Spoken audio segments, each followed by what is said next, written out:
Hello, everyone. Welcome to episode 50 of the J Situation Podcast. I'm recording this on February 17th, 2021. Guys, you might notice I'm a day late with this.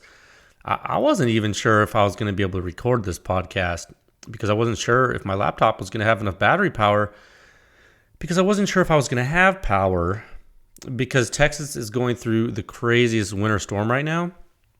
Okay, first of all, last time I saw snow like this in Texas, it was 1985. All right, so there's that.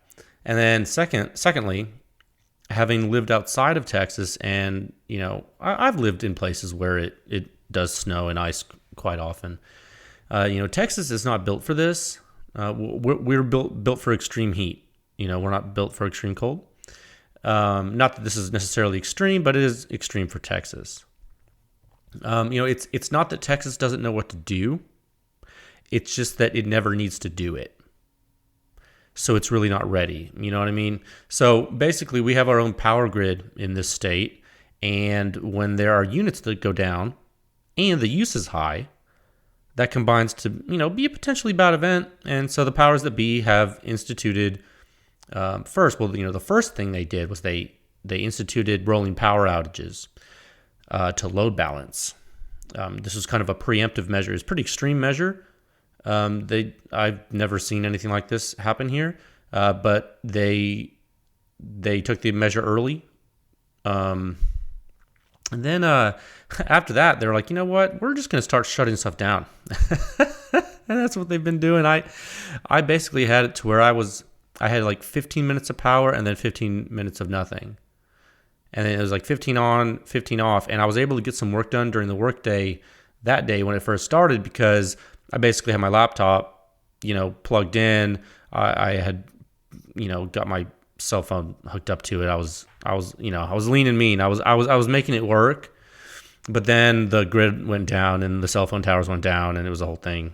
And then it was like 12 hours between power. Then it was like 24 to where like I just got power like just now, and I've had it off for a while. I grilled some deer. I was grilling deer meat earlier using charcoal, because hey, I have it. Why not, right? I'm hungry. Can't use the stove. May as well eat deer. But right as I started eating, the power came on. I was like, oh man, how about that? So I ate my meal. I drank a beer, filled my belly. Took a hot shower. Let the water heater heat up the water there. And here we are. Okay, what I've done is I put some UPS systems, some uninterruptible power supplies in line here with my rig here as I'm recording this. So if we lose power, I'll be able to pause the recording and get situated to kind of continue recording.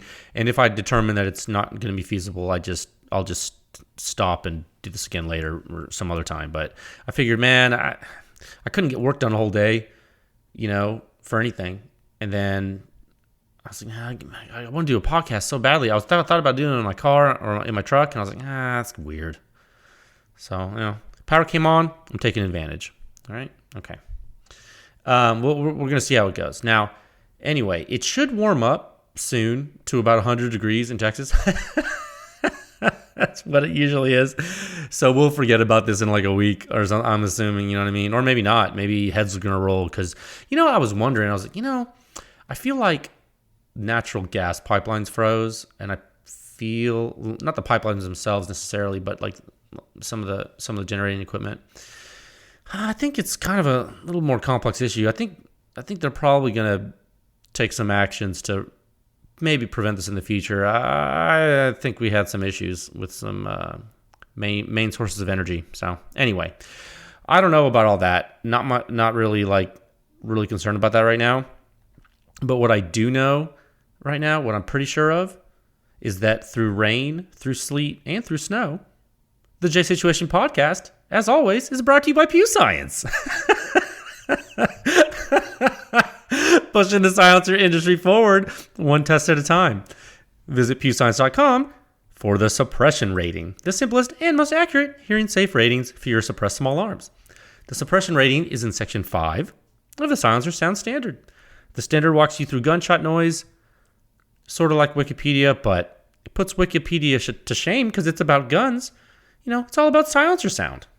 There are now 7 parts, and they are all on pewscience.com for you to read.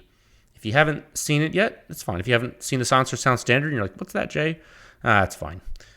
It's no problem.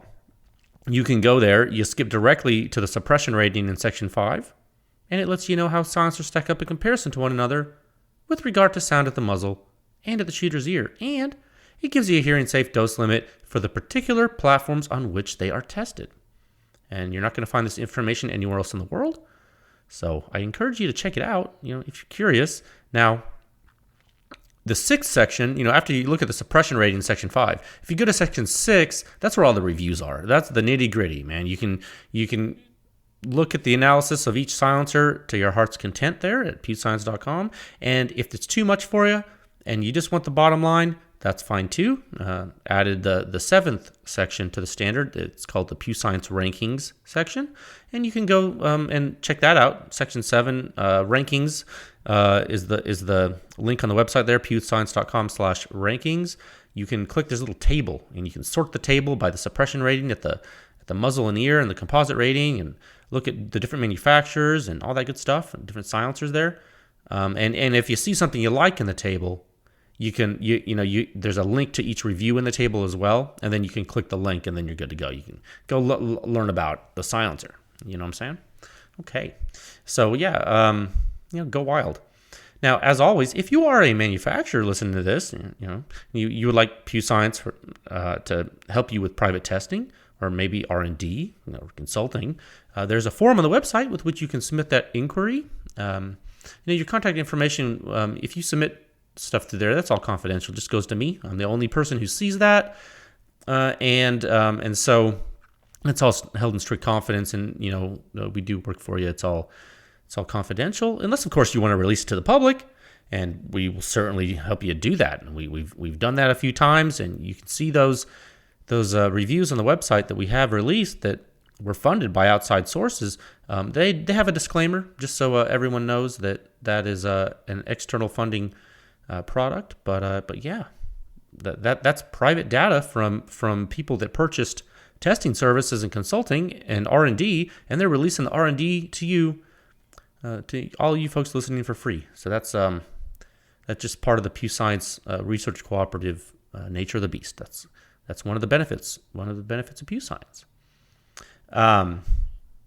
Yeah. So, like I said, go to the website, and by the way, if you want to use that form, I know it is labeled for a request for quotation, like an RFQ and everything, but if you want to use that form to submit other things too, like for example, you have test data that you feel is very important for Pew Science to see and understand and consider an analysis and the state of practice, please, by all means, use that form on the website and just make sure the subject line is descriptive, so I understand what you're kind of submitting there.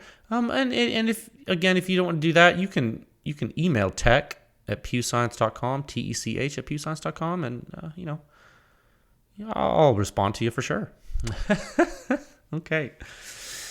You can support this podcast and Pew Science and our testing by joining with a membership at pewscience.com, and you can rate the podcast, a good rating on their podcast provider there if you like. You can spread the word about Pew Science, and the more you do that, the more folks will realize that silencers and guns are awesome, which will benefit all of us through education. Okay, let's see if I can get through these topics for you guys today. We're racing against the clock, but I wrote down 4 topics. I got 4 topics for you today. All right, first topic, the Sig P210. It's almost ready. It's almost. So which silencer am I going to use? Which silencer for this gun? Do I wait for the Erector 9?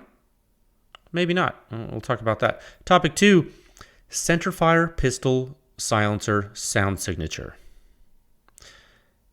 In actual use and meeting the need or meeting your needs as a user. I want to say some stuff about that for you. We'll talk about that. Topic 3, this is important. Back pressure metric update. There is an impending revision 2 release of the back pressure metric. We are improving our methodology here at Pew Science, and I would like to talk about that on today's podcast. And topic 4, welcome to new Pew Science members. Thank you for your support. Okay, let's move into topic 1 at a time of 10 minutes and 23 seconds. Get some water because I like cranked up my gas heat in my house right now to like my furnaces to get it hot because it was, super cold. And now the air is all dry, so I can't breathe. Okay, topic 1, Sig P210. It's almost ready, guys. Oh my goodness gracious. So which silencer am I going to put on this gun? So many options. I mean, am I going to wait for the Erector 9? Or is something else going to go on at first? I tell you what, I got before this snowpocalypse occurred in Texas, I got the notification from Tornado Tech up in Oregon that my barrel is ready, that it has been threaded, and it is in fact on its way to me in the U.S. mail.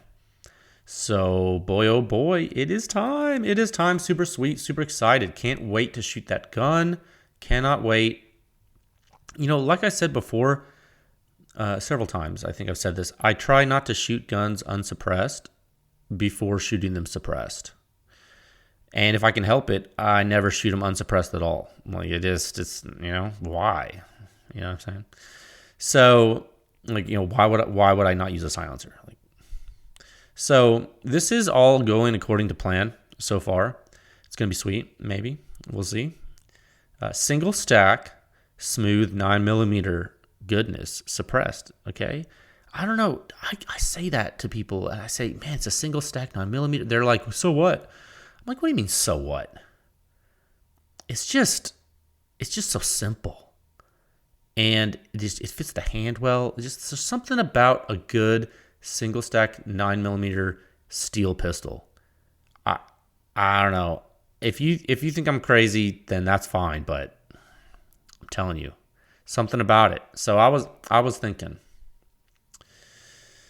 And I decided to talk about this today because, you know what? I feel like I was holding off, but I was thinking about this. I have a couple of dead air Odessas. All right. But I've had some bad experiences with them. And that's with regard to quality and general fit and finish and poor manufacturing. Nitride issues that cause rust and pitting in the silencers. It was disappointing to me. Just not my thing. I'm not into that. Just like it's just something that, not everyone cares about things like this. I'm just someone who does, and that's a personal preference thing. You may not care, but I'm just going to give you my experience and why I'm not kind of feeling that. I have tested that silencer a lot, the Odessa, and I have found it acceptable for self-defense use. I have, and more on that in the next topic. We'll talk about that on the next topic. And although self-defense, I guess, is one of the goals for this gun, the P210, I don't think the Odessa is a silencer that I would say complements this gun. It's not that I wouldn't want to use it on the gun for a technical reason. For example, it will probably allow me to see the sights, you know what I mean? But it's just not a quality match for the gun. I feel like, at the risk of, I don't mean to be rude, but I feel like it would be putting a sight mark scope on the fixed rifle like I did. You know what I mean? Will it work? Absolutely. Absolutely. Will you get the job done? Yes, you will. You definitely will get the job done, but will you feel unclean? You run the risk of not fulfilling the prophecy and angering the suppression gods, frankly. You see, there are standards to uphold here?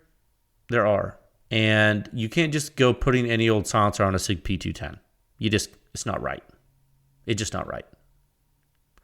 And if the silencer is going to rust, come on, man. It's not right, man. It's just not right. Like, and okay, let me go back for a second talking about the Sightmark scope. Frankly, I don't want to talk bad about Sightmark like that, because that Sightmark Pinnacle I have, yeah, sure. Is it heavy? Absolutely. Does it have the best glass? No. Is it decent? Oh, you bet yeah, it's decent. It's better than the previous scope I used for 10 years. I mean, there are levels to this, but it's a good scope, and it performed well, and it held zero, and yeah. I mean, so I guess the analogy I used with that Sightmark scope on a fixed rifle, maybe that's not the best analogy for this. I don't know. I don't know what. I guess I'm struggling to come up with another analogy for you to get my point across, but I think you get the point about a poor quality item on something high quality. I guess that's kind of what I'm saying. Okay, so I started thinking about this, and I have been thinking a lot about the Erector 9. I really have, because it's so configurable. It's so light. It's so modular. It's so new. It's so sexy. It's you know what I mean? It's like, it's that new, right? It's that new. It's new. You look at it, you're like, whoa, yeah. You know what I mean? So I've obviously been interested in the product. Being able to manufacture a silencer like that and have it be assembled by the user and have it be aligned when it is assembled, like, axially. I can tell you, like, being the owner of a couple of Odessas, like, which is, it's like what Q did with their Erector, the original Erector silencer, the 22. Like, the Odessa, like, Dead did not do that right with the Odessa. Like, I can tell you that. I have it. I own them. Like, the method of tightening it and loosening it, it's clunky, and like the marks that delineate the alignment are just, they had promise. They had so much promise, but like my marks were like destroyed in like an RMA, and like then you look through the bore and you see that they EDM'd it right, but I mean you can see how far it is off. You're like, oh my god, like that is like, it's crazy. It's just not, like, you can see how crooked the whole thing is. It was expensive too. Like, and so, I don't know. I feel like they took the 22 Erector that Q made. Look, and I know that technically Q was not the first company in history to make a silencer like that. Like, okay, fine. But come on. Like, it was definitely the first in this market with the features it has in a long time. Like, there is no denying that. Okay? Like, come on. So, I feel like Dead Air took the Erector concept and was like, man, that's awesome. And then made it in 9mm. And I think the concept of the Odessa is great. I think it's awesome. I think the diameter is awesome. I think it had so much promise. Oh my gosh. I loved the Dead Air Odessa so much. The concept. I love the concept so much that I was the first consumer to buy it from Silencer Shop on launch day. Okay? How do I know that? How do I, and you might say, Jay, how could you possibly know that? How do you know someone that didn't work at Silencer Shop bought? Because I called Silencer Shop when Dead Air posted the Instagram post announcing the Odessa, because I had been following the teasers that they had been posting on their Instagram account. And I called Silencer Shop immediately and asked to buy it. And they told me, that's not even in our system yet. And I was like, cool, let me buy it. And they let me get a serial number assigned. Okay? Like, I went all in, full retail price. This was back whenever they released, I don't remember what year it was. It's been a while. Like I went all in, full retail price, $200 tax stamp, just like you guys listening. Okay, this was a silencer consumer thing.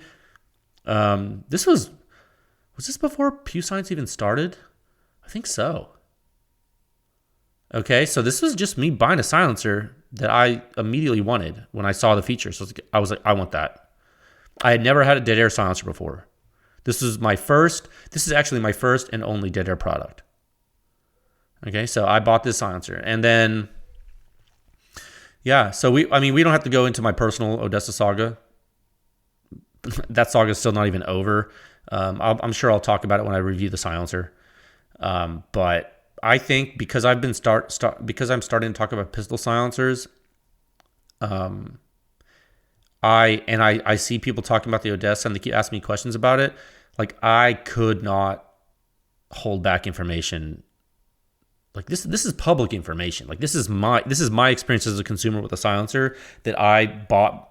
Like this is not like one of those things where, you see those influencers on the internet and they're like, well, so-and-so gave me this and it's so great. And no, I don't do that. I don't do that for silencers. That's not what I do. So like, I'm not going to sit here and let you not have good information, because a lot of you asked me about the silencer. And I was like, and hey, does it perform for your needs? Well, I'll have to talk about the testing when I release that data.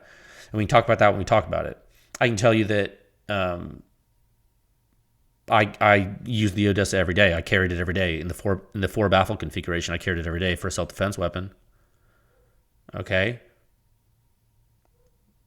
I can also tell you it's not appropriate for doing that because it can't handle it. But anyway, so we don't have to go into that right now. We'll go into that later, but that's just a sneak peek for you. I guess just to cap that off, that's probably one of the most, if not the most, disappointing NFA purchases of my entire NFA hobby.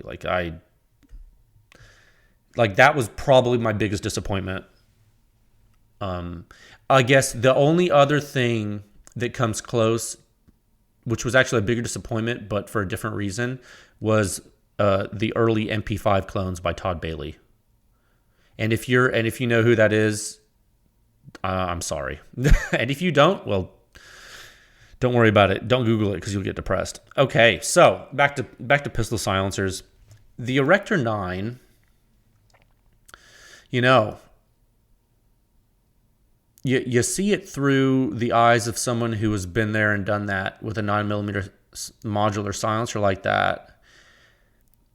As a consumer, you see, when you look at it as a consumer that has used silencers like this. I'm not talking about modular, like the rugged stuff is modular. That's simple. Okay, that's like easy peasy lemon squeezy. I mean, no, to give them credit, it's not super easy, but it's 2 pieces. Come on. There are challenges to 2 pieces, but there are not nearly as many challenges as there are to things like the Erector and the Odessa and the Erector 9. All right, it's a completely different animal. And when you look at it, you will see that the Erector 9 has really been engineered in a more intricate and smart way. It just has. Like I can say that without shooting it, just because I've held it and I've disassembled it. There are levels to this. I will say there are definitely levels to this. Are the Erector 9 and the Odessa the same silencer? Not even close. Not even close. Does the Odessa have some features I wish the Erector 9 had? Yes. Diameter and color. Like, I want small diameter and I want it black. Okay? That's like what I want. That's a personal preference. I want to see traditional pistol sights on a pistol. I want to use them to see over the silencer. I want the silencer black. I want it 9mm. I want it light, and I want it modular. That's what I want. Okay? And that's what the consumer in me wants. This is not like, remember, like, don't get it twisted. I will be a gun consumer forever. So I don't know if you guys think I just get free stuff all the time or something. Like, I don't. Like, I buy stuff. Okay, like, you think people like me in this industry? No. And so I'm still gonna buy an Erector 9. I have it on order. I've had it on order right now. I'm just waiting. But for this Sig P210, will it be the best thing? Will it be the best silencer? And I mean, it very well might be. But if I'm considering a silencer of its diameter, I mean, I may as well consider the CGS and the rugged stuff too. You know what I mean? The Mod 9, the Mod 9 SK, the rugged Obsidian 9, the rugged Obsidian 45 for that matter. You've already seen that review on the website, right? So that's all quality stuff. Okay, the CGS stuff, the rugged stuff, excellent. Excellent quality. Excuse me. CGS, rugged, Q, all make quality stuff. I can assure you of that. Okay, I can assure you of that. But there is another path in this forest. There is another path. The forest of 9mm silencer confusion. There is the AAC Illusion 9. The Advanced Armament Corporation. It's gone. Might come back, but it's gone.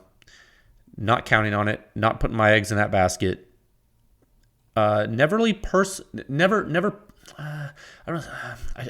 was gonna say I never personally bought an AAC product because I shot them and I've seen them and I've had other things going on and I just never really bought one. I have a Tyrant 9 sitting in the Pew Science library right now and it's cool.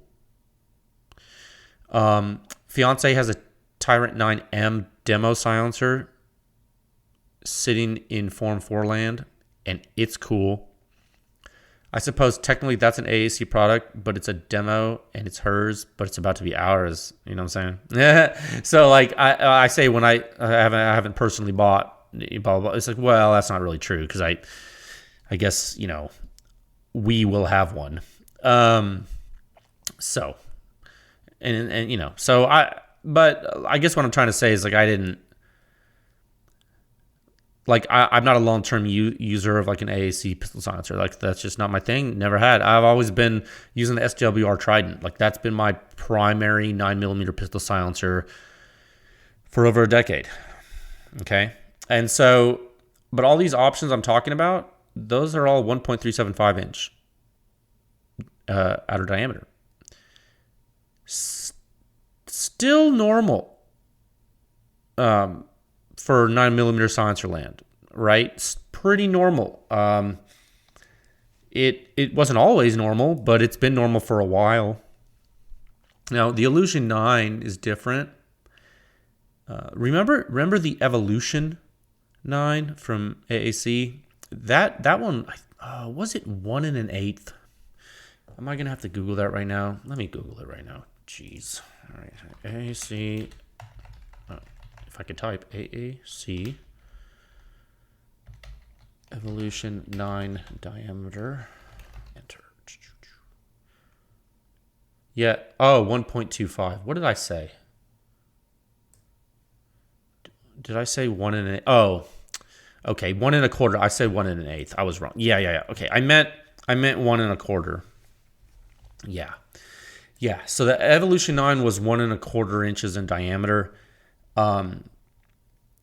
Not super quiet because it wasn't big enough to be super quiet with that technology, with the K baffles, used K baffles.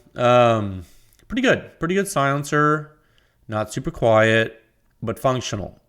Okay. Good quality silencer. Fit and finish were good.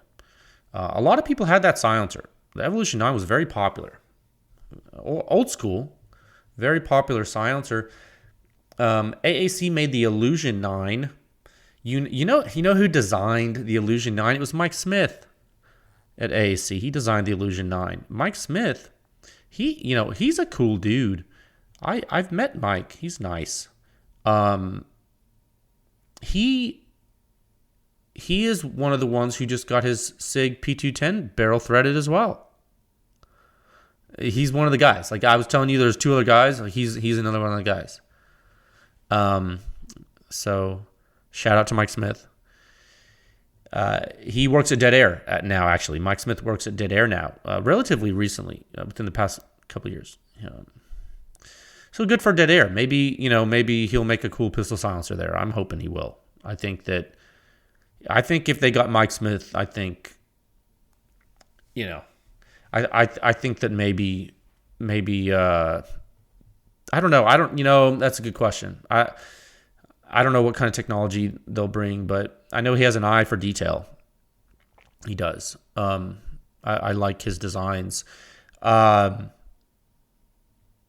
So the Illusion 9, it's a silencer that is around it's around the same size as the Evolution 9. And that's why I brought that up. But the Illusion 9 is eccentric, so it has eccentricity to it. It's like the old school Maxim silencers, I don't know if you've seen the historical Maxim silencers that had eccentricity to the bore. It's a silencer that drops below the bore line.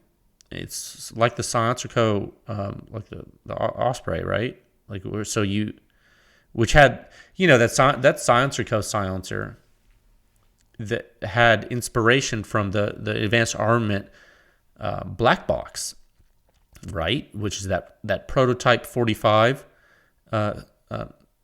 bore silencer. It was an eccentric silencer. It was a prototype, and we never got to buy it.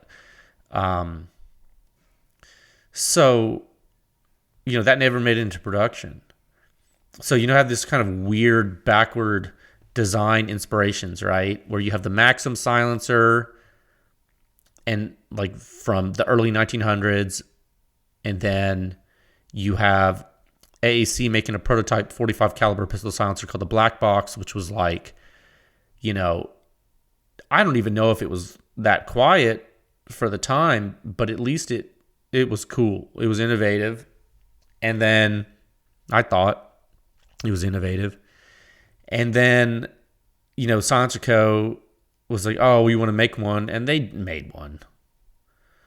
But it's like, I think the closest, I don't know, I'm just not a fan of it. Like, it's not my thing. So like, to me, when you really think about it, and this is just kind of an opinion, but the closest thing to a black box that you can get is the Illusion 9. It's not the same silencer at all, but it's made by Advanced Armament Corporation, and at least the fit and finish should be decent, right? And the design should be pretty good. It's not going to be. I know it's not going to be that quiet. I can tell just by looking at the baffles and like by looking at the silencer.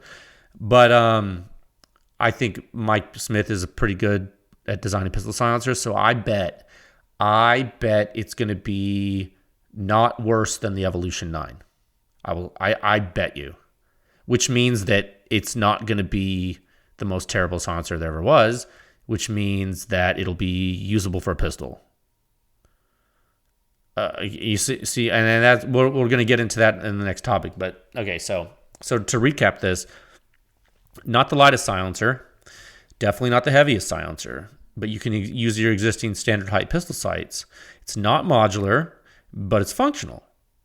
Okay, so there you go. These are the pluses and minuses, right? This is like, now you get a window into some of my decision processes when I buy stuff. Okay, like what do I need it to do? What am I willing to give up? There's always compromise. You're always gonna give something up. Mostly. So there is a problem. You cannot get these anymore. But you can, because I found some. I found an old demo unit, and then I also found 2 new units. I'm getting all 3 of them. So one for testing for you guys, so you kind of know, and so for the industry knows. So if the industry knows how it sounds, maybe the industry can make it better. You know what I mean? So one for testing, one for me, and my Sig, my P210, for now, and one as a surprise for my fiance, because I figure since you can't get them anymore, and I run the risk of her liking mine, maybe for like a home defense gun or something, I would rather she have one than have to steal mine. You know what I mean? Not that she would, because, you know, she's not like that, but I kind of want her to have her own. That's just a little surprise for her. She doesn't listen to this podcast, so she's not going to know. And if any of you tell her, you're dead. Yeah, so I will let you know my thoughts on it. Never heard one. Never held one. Yeah. Crazy, right? I have no idea. Like, I'm just going to buy this. I bought a couple of metric pistons. Yeah. What, you think I'm just going to like run this on a half 28 barrel like a Neanderthal? No, just kidding. No, it should be awesome. Is it going to be too loud? Is this silencer going to be too loud? Well, that depends. It depends on what I'll be using it for and how I'll be using it. Doesn't it? Yeah.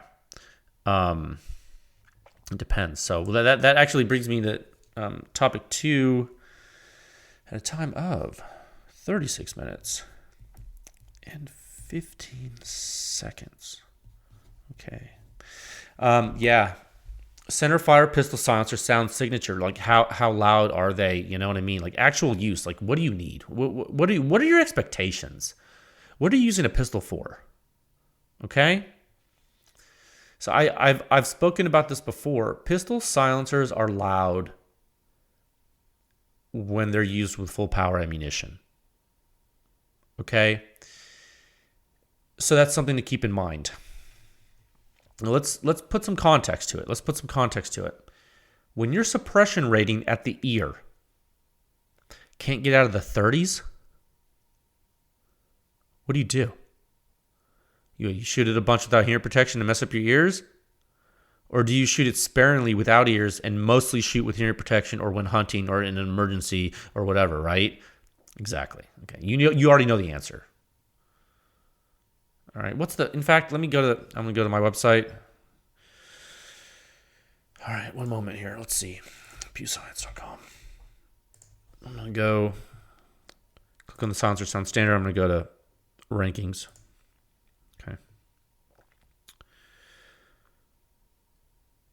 Okay, loading. All right, I'm going to go to the rankings table. I'm just going to go to subsonic 9mm and hit only. That way it's only going to show me 9mm results. Okay, scroll down. Okay. Ear suppression rating. The highest in the table right now, and I need to do more testing. Also, I've improved methodology for pistol testing, so these numbers, I mean, they're probably not going to change that much, if at all, but I do need to double check some stuff. But 40.4 at the ear, guys, like what? Like, I mean, that's good, but that's the rugged Obsidian 45 in the long configuration on a handgun, on a 9mm pistol. Average. That's not even first round pop. That's average. So you know first round pop's louder. Now, the short configuration is the next best, 39.9. You see how like it has almost nothing to do with the silencer being quiet and everything to do with the sound out of the ejection port because it's a pistol. Pistols are loud, guys. And then the Mod 9, 36.9 at the ear. The Trident 9, 36.4 at the ear. I mean, at the muzzle, the Obsidian 45, because it has a big 45 bore hole in it, 53.4 at the muzzle. The CGS group is 55.2 at the muzzle. Trident 9, over 10 years old, 53 at the muzzle. And, you know, the short version of the Obsidian 45, 37.5 at the muzzle. You see how, yeah. Right? But you're not worried about the muzzle when you're the shooter. You're worried about the ear signature. And those are not, I mean, like the Mod 9, which is like everyone says is like super duper quiet, 36.9 at the ear. Why is that? That's because it's a pistol. All right, and there's a full size pistol silencer. You're putting back pressure on that pistol barrel, and you're going to get sound out of the ejection port. And this is not an AR-15. You are not tuning you can tune your handguns for silencers, but it is not nearly as effective as a tune-in AR-15. I promise you that, because you're not gas operated here. Okay, so. And then adding mass is going to be a problem. So what do you have to do? You got a spring weight, and what do we say about springs, right? So it's dependent on displacement. The spring resistance is dependent on displacement. It doesn't start from rest like inertia does. So anyway, keeping your pistol locked longer can sometimes be a challenge, especially depending on the pistol. And this is why some pistols are so much better for sound suppression, because of the lock time, because they have inherent mechanical characteristics that make them favorable, like the HK P210, like the Sig P226, like we will find out about the Sig P210. The P210 might be terrible, but again, we're going to find out. I'm going to have to test it. I'll let you know, but hey, maybe it's awesome. The 1911 is a good 45 pistol host, so I'm told. Okay. So yeah, I just wanted to put this in perspective right now. This is not to tell you not to get a pistol silencer for 9mm, because you can use them on a lot of other stuff besides handguns. But I use mine like, okay, here's a really good example. We're out of power here, and I like to keep a weapon on me. And when there's a situation like this where like we don't have power and the cell phone networks are down, and if something goes wrong, like if I'm on my own, you bet your butt I'm gonna at least have a handgun with me most places, and I'm gonna have a silencer on it, because I want to have confidence that I'm gonna maintain all my awareness if I need to use that gun. That's what I do, and you can argue the merits of that. That's not the point of this. My point is, if I'm using that, am I going to want to hold a pistol with a 8-inch silencer hanging off the end of it? No. So I've had my Mod 9 SK on my P30L for the whole week, and I'm going to post a picture of it with this podcast so you can see what it looks like. I'm a firm believer, personally, in short pistol silencers on full-size handguns. I think it's really smart, because I think you're not going to lose a lot of suppression, and I think that for the shooter, that is, and I think that's what matters. Now, if you're going to go assassinate somebody in a hotel room, well, yeah, use the freaking full-size pistol silencer, dude. You don't want to wake the dead, but you're not doing that right now, probably. I mean, you might be. It's fine. I'm not here to judge. All I'm saying is that, consider your use case. And that's why you have the suppression rating, the muzzle, and the ear. Remember, the ear is for you. The muzzle is for everyone around you. The overall composite suppression rating kind of gives a full story, or an abbreviated story of the whole thing, so you can judge systems on a level playing field holistically. But if you really want to see what's allowed and what's not, look at the muzzle and the ear ratings. They're there for you. They help. Trust. Okay. I got derailed. Oh, yeah. So this is not, that's how I treat 9mm pistol silencers. This is me personally. That's how I treat them for myself on a centerfire 9mm handguns. It's not a Hyperion on a bolt gun thing. Quiet. It's not an MP5 SD thing. It's not a mini fix with a full Nelson. Okay? This isn't a Ninja quiet. Okay? Centerfire 9mm handguns are not quiet. They're not. And if I see one more marketing video about a 9mm, like, it's not quiet.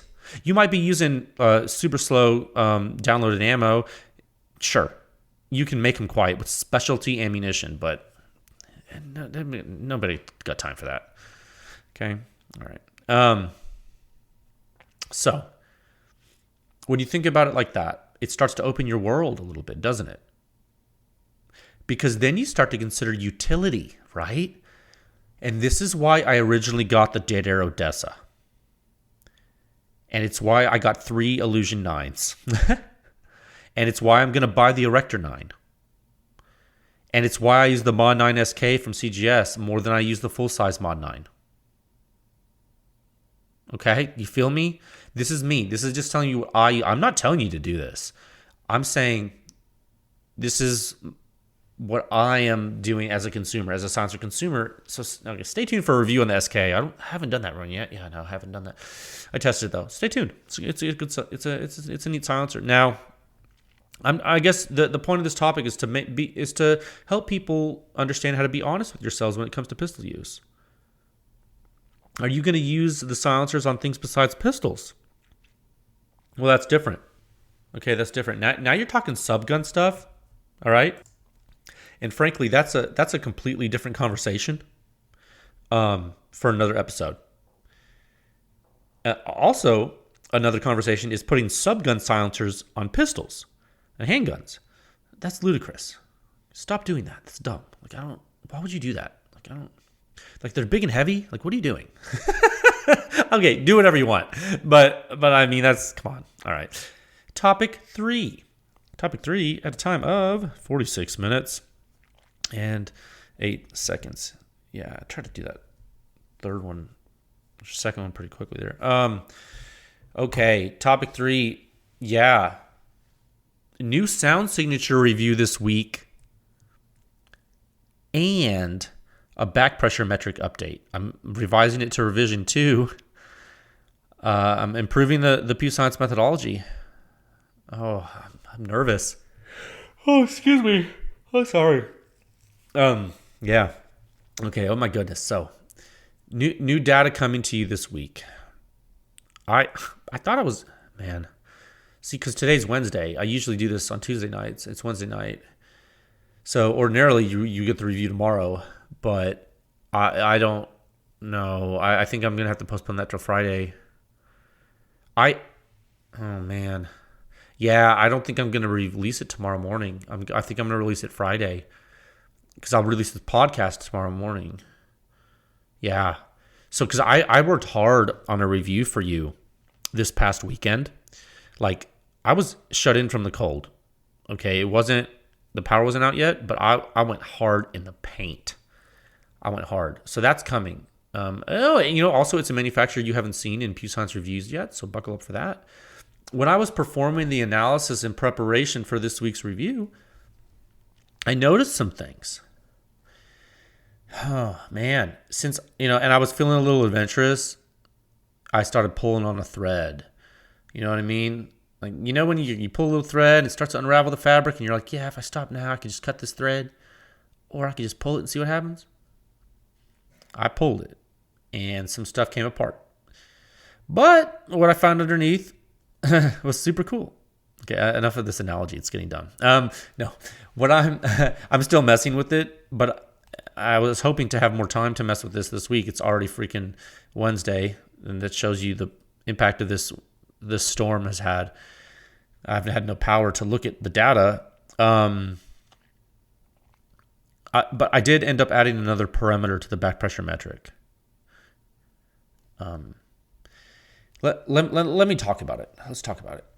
This entire time, I have been talking about rise time to peak impulse. 1 meter left of the muzzle. Okay? Rise time. And my major postulation has been momentum transfer apex. Okay? Momentum transfer and then decay. And comparing that from silencer to silencer. Okay. So, you can definitely compare the rise time to peak impulse from silencer to silencer. And sure enough, it does correlate with observed back pressure. It does. But I did have the feeling that the correlation would only be valid for certain types of baffles. Or maybe certain types of flow, or certain types of flow restriction, certain types of back pressure. And I think I was right. I don't know. I think I've mentioned it a couple times in the podcast where I thought maybe, the correlation would change based on type of silencer. And I think I was right about that. I thought to myself, this past weekend, I thought to myself, if I'm zoning in on a rate or a speed at which flow is occurring, okay, a flow rate, why on earth am I only using the time component of the rate? Like, I mean, I wanted it to be simple, frankly. I mean, that's why. Like, I was making assumptions, because usually what you do when you're developing something is you make assumptions to eliminate complexity, because you want to make sure you get the simplest answer to a problem. Okay. I wanted this to be super simple, both in computation and in theory. I wanted this to be simple. I mean, simple's good. The simpler the scaling and the metric relationship to real field data, the better. Like, that's my philosophy, right? You do not want to complicate things. Like, that complicating stuff is usually, it sucks. So simple is good, and approximate is good. Approximate is great. It's great when it works. So if you get correlation, great. Okay. But turns out, I do not think looking at only the rise time is good enough. And I started to notice this a couple of reviews back, but I wanted to see how it played out.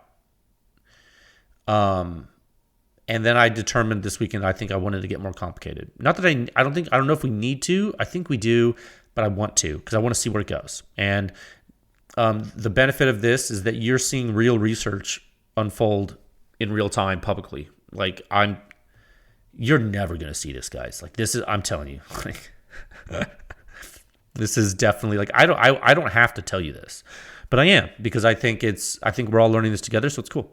Now, let's go back to this. So when you talk about rate and you talk about an amplitude over a duration, right?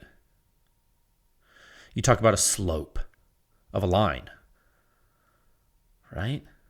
Rise over run. Remember that from school? Amplitude over duration. Okay. So it's not just the time it takes to get to maximum positive phase impulse, right? It's not just the time it takes. It's not just how long it took, but it's the rate at which it got there. Does that make sense? How fast can it get there? Like, when I ask you how fast something gets there and I give you a time, you might say, oh, okay, that's the answer. It got there in 2 milliseconds. That's how fast it was. It's like, yeah, that is how fast it was. Except we're talking about flow rate. So if it gets there first, it wins. It wins the flow race. But that's actually wrong, because it only wins the race. It only wins the race, but it didn't win the flow rate race. Does that make sense? Okay, so I'm trying to explain this. So I think that's what we were missing. I think we were assuming that if gas got out of silencer A before it got out of silencer B, silencer A had less restricted flow. Okay, that would be correct if both silencers were restricting flow in the same way. What if silencer B let out way more gas than silencer A, but it took longer to get to that maximum flow? How would you know which silencer had a higher flow rate? You would have to compare the rate, not just the time, right? So you would have to compare the amplitude. So what is that physically in the units of concern? Well, that's impulse over time. And what are the units of impulse on the curves on pewscience.com? Well, they're Pascal milliseconds. So what's the relationship? It's Pascal millisecond over millisecond. It's the rate of impulse change on the initial slope of the curve, of the impulse curve, right? Okay. So that's what I did. That's what I did. I went back to every single test published on pewscience.com, and I computed the slope of every single impulse curve 1 meter left of the muzzle for every single shot in every single test. Okay. I looked at all of it. Then, after that, I looked at the data and I developed a metric proportional to that. And then I applied a data transform to take into account the nonlinearity noted in the data set. Then I compared it to the previous back pressure metric. Okay, so let me back up. So I went to every single impulse curve on every single test. 1 meter left of the muzzle. I got the slope. All right. Yeah, it took a while. And then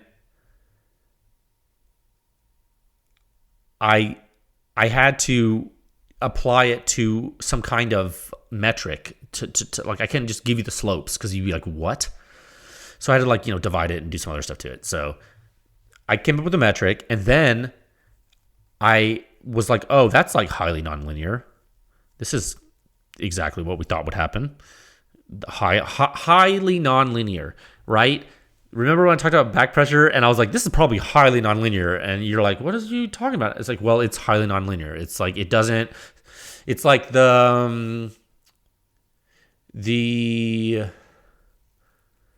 as a silencer restricts flow more, the slope or the rate of flow is not linear. So the relationship between the back pressure metric or measuring back pressure and the actual flow restriction is nonlinear. So what I did was I took the new metric, the Rev2 metric, and I applied a data transform to it to help us understand and look at it on a scale that would be more easy to stomach. This is the same data. It's just it has a data transform. I don't know. I guess a data transform is like, it's like you ever go on the back of a cereal box when you're a kid and you look at the secret code to get the with the decoder ring to get a new language. It's like that. It's like basically a method of mathematics to where it's giving you the exact same data you had before, but there's a decoder ring so that when you apply the decoder ring to it and you get your new way to look at it, it makes more sense. I'm probably doing a really bad job of explaining that. But anyway, so that's what I did. And so what happened? So I took that and I compared it to the old way I was doing it. So we have back pressure metric version 1. And then back pressure metric version 2. Okay, so I compared the two, and I was like, oh, well, I mean, am I going to be am I going to have to tell everyone that looks at Pew Science that I was wrong about every single back pressure metric, or am I going to just have to tell them one or two things that I was wrong about? You know what I mean? Like what happened? So I plotted the two. Turns out most of the stuff still kind of sits where it sits, relative to each other, which was cool. I was like, oh, that's good. Well, that's good. Okay. So I wasn't completely crazy when I came up with the initial theory of just the rise time. So it's like, okay. But some of it shifted. Some stuff that we thought had low back pressure still does. It still does. But not as low as we thought. Okay. Some stuff is definitely lower back pressure, and it makes sense. And some stuff is now higher, and actually does make sense too. And you're going to have to wait and see what changes and what doesn't. And that's the crazy part of this. It's a preliminary metric, and it has evolved to version 2, so buckle up for that. Major breakthrough, I think. I am chomping at the bit to tell you. I want to tell you. Okay, I'm going to tell you. Oh, at the risk of, I need to look at it more, but at the risk of being wrong. But, excuse me. Let me look at something. Let me tell you something real quick now. Real quick here. Oh, yeah. Two, I wouldn't say major shifts, but two shifts that make more sense now that we think about it. But nonetheless, you'll notice that are a little bit different. The Hyperion K and the Surefire SOCOM 762 RT2. Both of those silencers were silencers that actually shifted in the back pressure scale relative to other silencers more than the other silencers did. And the reason for that is that their flow rate was slower, but their rise time was fast. Okay? Because this is a dynamic event. So it's not linear. So right now, the version 2 of this is saying that the Hyperion K still has lower back pressure than the Resonator K. Okay? Still has lower back pressure than the Resonator K. But it's higher than the Sandman K by quite a bit. Okay? Like basically the Resonator K and the Hyperion K have pretty much the same back pressure with the back pressure metric version 2 algorithm. But the Sandman K is still the way down low one, which definitely makes sense. It definitely makes sense because I'm looking at this and I'm like, yeah, the Hyperion K has low back pressure, but man, it having the same back pressure as the Sandman K, I was like, I don't know. I was like, that's what the data says, but is that right? So this was a result that I was like, okay, I buy that. I think I buy that. We're still gonna have to test that, but like right now, I mean, my testing of the Helios DT, which is the same thing as the Hyperion K, not the Helios QD, but the Helios DT, the same thing as the Hyperion K on a gas gun, it had low back pressure. So this makes sense. I mean, and it being barely lower than the Resonator K in back pressure, that's still low back pressure. Resonator K is small, okay? That's lower than the Razor, the rugged Razor, which is pretty low back pressure too. It's lower than the Sandman S, okay? But now the Surefire is a little bit more than the Razor and Sandman S now. And that makes sense, right? Like it's about on par with the Sandman S. If you put like pretty close, like 5% or so in this metric space I developed. I mean it's pretty close. Yeah. So yeah, that's a little bit of a sneak peek on some of the changes. Other than that, I mean, I don't think there was really much else. I'm kind of looking at my stuff here to try to see if there's anything that kind of flip-flopped, but other than the Surefire and the Hyperion K, it looks like the Trash Panda. No. All pretty, for those size silencers, yeah, this is all pretty. So it's the relationships, at least the relative, like what silencer has more back pressure than another silencer, all pretty on par with what it was before. Okay, so there's nothing crazy, so that's important for you to know. Now, I hope you guys understand that the original back pressure was preliminary, as it does say on the website in bold letters. Now, you should know that the suppression rating is not changing. Okay, the suppression rating is final. That is not a preliminary metric. Suppression rating is what it is. Now, the back pressure metric, now that we're going to be on version 2 that you're going to see this week, or revision 2, it's still under development. Like the back pressure metric is evolving. It is continuously changing, and we are performing research. But yeah, it is evolving to version 2. So buckle up for that. Major breakthrough. I think this is a major breakthrough. I think it is. So yeah. But remember, the back pressure metric and the suppression rating are decoupled. Those are decoupled. When I compute the back pressure metric, I do not consider the suppression rating, and when I compute the suppression rating, I do not consider the back pressure metric. Okay, they operate completely separately. They're completely decoupled. Now, by the way, speaking of back pressure metric study, the rugged silencers, the ones I said I tested on gas guns, remember? The Surge in its long and short configuration, the Radiant in the long and short configuration, the Razor. You remember those I've done?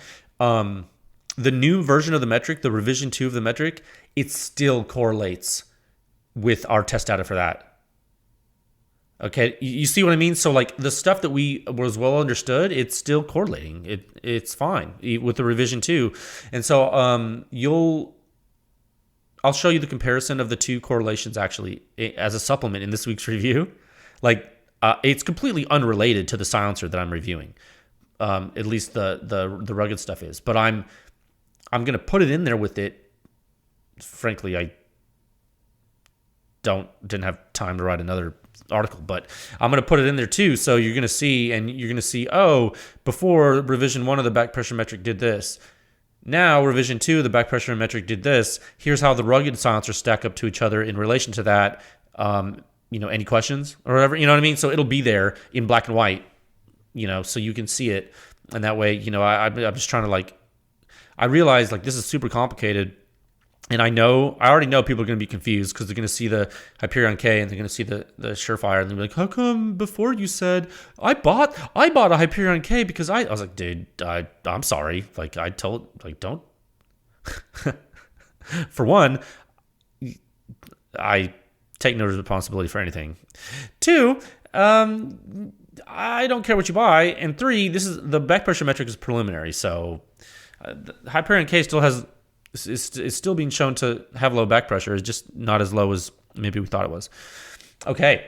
And same with the Surefire. The Surefire, we know it has low back pressure, right? We know it does for its size.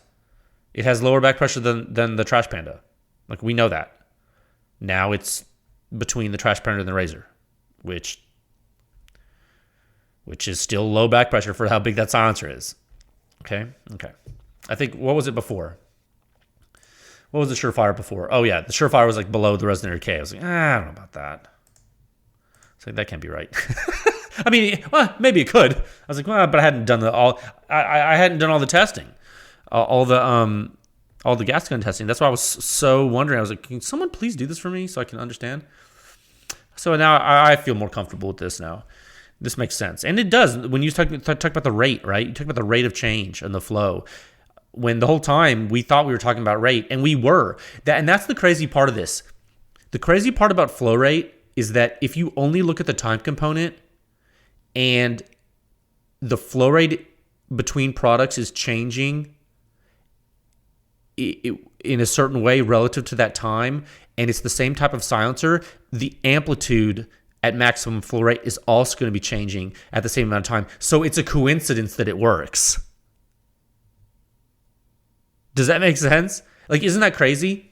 And you're going to see that with the rugged silencers. The rugged silencers, that case study somewhat validated the revision 1 of the back pressure metric. But the problem with that study, the problem with that rugged case study is that all the silencers have the same type of baffle. And all the silencers are the same diameter. And they all have the same type of mount. And they all have the same type of expansion chamber. Pretty much. So the flow rate, although the flow rate is different in all of those silencers, it's different because it's changing the number of baffles and the baffle spacing, but it's not changing much else. It's not changing the flow type. And that's why we needed a bigger sample case study. And I haven't tested the OSS stuff yet. That's coming up because obviously you can't test in the weather like it is now. But I tell you what, I am so glad that we hit this now. And I found this now because I think what it did was it made the back pressure metric, I know it says revision 2, but it might get final soon because we're going to test this OSS stuff. And I bet you my hypothesis is, I could be wrong. My hypothesis is, that OSS stuff is going to get to peak impulse pretty quick, but I bet you the amplitude is super high too, and I bet you the flow rate goes through the roof. And so I bet you the back pressure metric version 2 captures that. I bet you it does. And if it doesn't, well then I'm wrong. But hey, this is progress, and I'm excited because it's and the silencer you're going to see this week. You're going to see, I even did that. In the review you're going to see this week, what I did, I put the new silencer that you haven't seen before, and I showed its back pressure metric with the old way and the new way. So you can see that the new way makes way more sense too. And that silencer was actually one of the reasons I looked back on this, because I was like, that can't be right. I got the answer first. I was like, no. I was like, something's wrong. And I started asking people. I was like, have you? And it turns out I couldn't get any information from anybody. I could only get it from like the manufacturer. And like, I was like, I don't know. I don't think they know what I'm asking. And so I had to basically do it myself. So I did. All right. But right now, that review you're going to see, it's super long because of this. Like, I went ham because I put like all the back pressure metric stuff in the review, which might not, in hindsight, might not have been the best thing to do. But what I'll do probably is I'll write another article after this later about back pressure once I publish this. Like maybe like a current state of back pressure analysis, like in preparation for testing the OSS stuff, maybe. You know what I mean? Like it'll be like a foreshadowing, maybe. Wouldn't that be cool?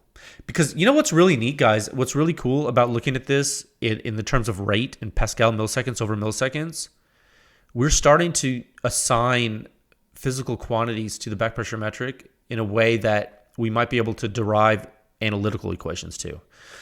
That's exciting. Okay, that's so much. What? Oh yeah, let's go to topic 4 at a time of 1 hour. I'm scared I'm going to lose power. I'm trying to hurry. 1 hour, 11 minutes, and 30 seconds. I can't believe I haven't lost power yet. Okay. Topic 4. Welcome to new Pew Science members. Thank you for your support. I could not do this without you guys.